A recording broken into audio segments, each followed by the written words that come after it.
Welcome everybody to Extreme Power No Handling, and today we're dealing with a 2015 BMW X6M. Now it has an 865 horsepower, 741 pounds-feet of torque, 5 litre V8 which is twin turbocharged, and it weighs 5,192 pounds.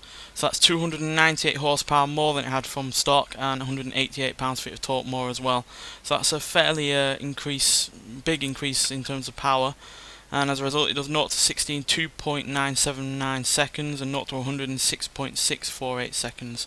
So again, even faster in terms of acceleration. It wasn't exactly a slow car to start with, but yeah, it's even quicker now.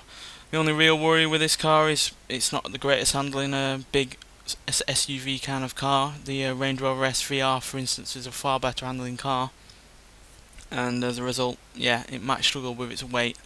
But let's see what it can do. I'm expecting it to be somewhere in between the likes of that G65 AMG from Mercedes, and somewhere in between, and that Range Rover SVR. So yeah, around 124, 125 maybe, if we're lucky. Because yeah, even though it's not the worst handling big off-road car that we've had, it's certainly not the best either. So don't expect it to hit the likes of the Cayenne, for instance, which is I think our fastest SUV, or big proper one anyway, with the Macan slightly ahead, but that's not an SUV really, that's more of a crossover.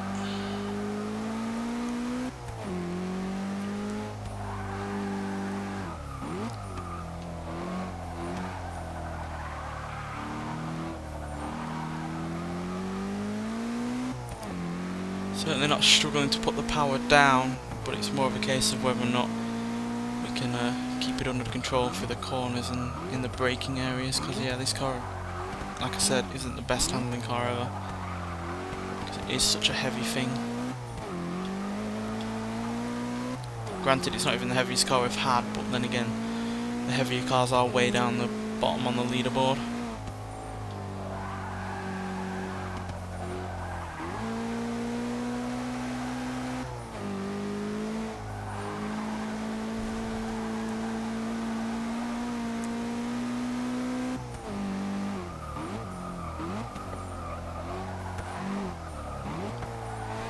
I think keeping it smooth will be the biggest advantage to this car. Don't take any major risks. So yeah, 1 minute 25.463, that's pretty good. Certainly ahead of the likes of that G65, but way off that Range Rover SVR.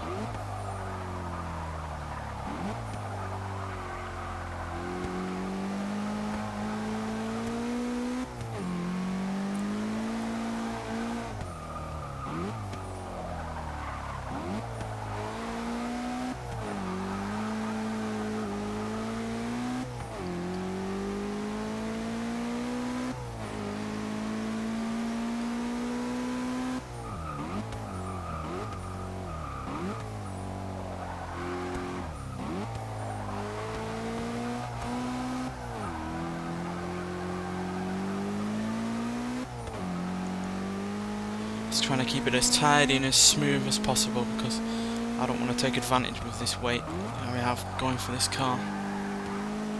As soon as you overstep the mark, you're going to really go either run wide or outbrake yourself, and don't want to do that.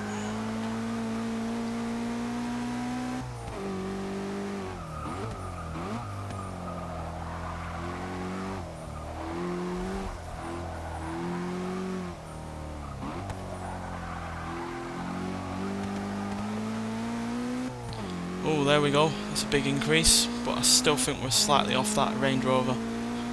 But it's still performing a lot better than I was expecting it to. Even though that Range Rover is still a heavy car, it handles really rather well. They've done wonders with that car. So yeah, this being a peg below the likes of the handling of that car did have me worried, but it's certainly proven its worth.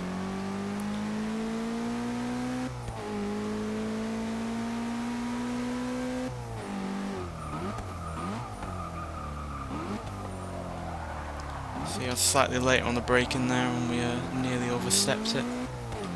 Really can't take liberties with the amount of weight in this thing.